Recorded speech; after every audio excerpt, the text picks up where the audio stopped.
The Lord be with you. A reading from the Holy Gospel according to John.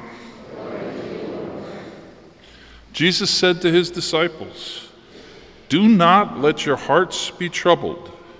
You have faith in God, have faith also in me. In my Father's house there are many dwelling places. If there were not, would I have told you that I am going to prepare a place for you? And if I go and prepare a place for you, I will come back again and take you to myself, so that where I am, you also may be. Where I am going, you know the way." Thomas said to him, "Master, we do not know where you are going. How can we possibly know the way?" Jesus said to him, "I am the way, the truth, and the life. No one comes to the Father except through me. If you know me, then you know also my Father. From now on, you do know him, and you have seen him." Philip said to him, "Master, show us the Father, and that will be enough for us." Jesus said to him, "Have I been with you for so long a time, and you still do not know me, Philip? Whoever has seen me has seen the Father. How can you say, 'Show us the Father'? Do you not believe that I am in the Father and the Father is in me? The words that I speak to you, I do not speak on my own. The Father who dwells in me is doing his work. Believe me that I am in the Father and the Father is in me, or else believe because of the works themselves. Amen, amen, I say to you, whoever believes in me will do the works that I do, and will do greater ones than those, because I am going to the Father." The Gospel of the Lord.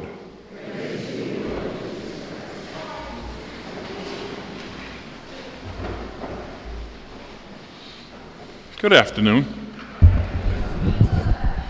It's an interesting Sunday. Today is, tomorrow is Mother's Day. And today is the feast of Our Lady of Fatima. And today is the 100th anniversary of the first apparition in Fatima. So on this weekend, we take time to celebrate our mothers and to celebrate the mothers of the church, the mother of the church. And I didn't think it was fair to let this weekend pass without some comment, because it's an interesting fact. I believe Mother's Day should more properly be called Maternal Day.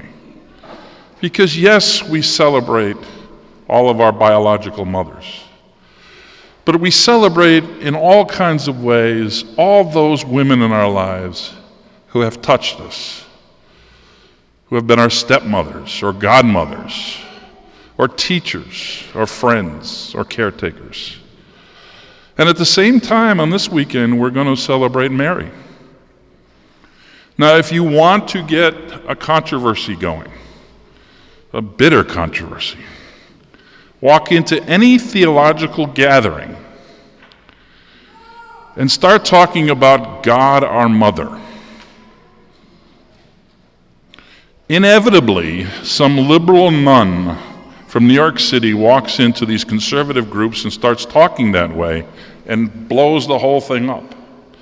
But at least on today, let's examine maternal love in regards to the church and our relationship with our God. Is there anything stronger in this world than maternal love?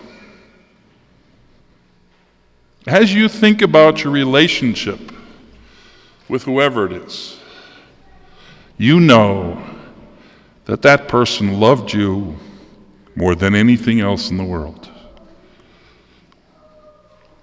Is there anything softer than maternal love? Is there anything warmer? Is there anything you would want to be involved with more?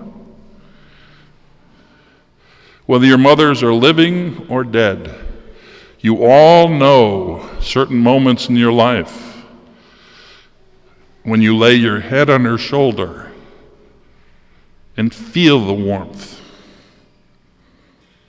But at the same time, don't cross her.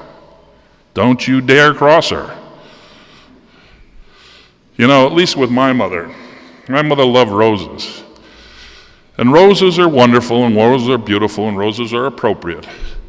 But I used to drive down the highways in Connecticut, and in the mid of the highways, they had beautiful arrangements of wildflowers that they purposely put there. And for my mother, and I think for most mothers, that was a far more beautiful representation of their love. It was beautiful, but thunderstorms and tornadoes and hurricanes could go roaring down that highway, and the next day those flowers up there beautiful as they ever would be.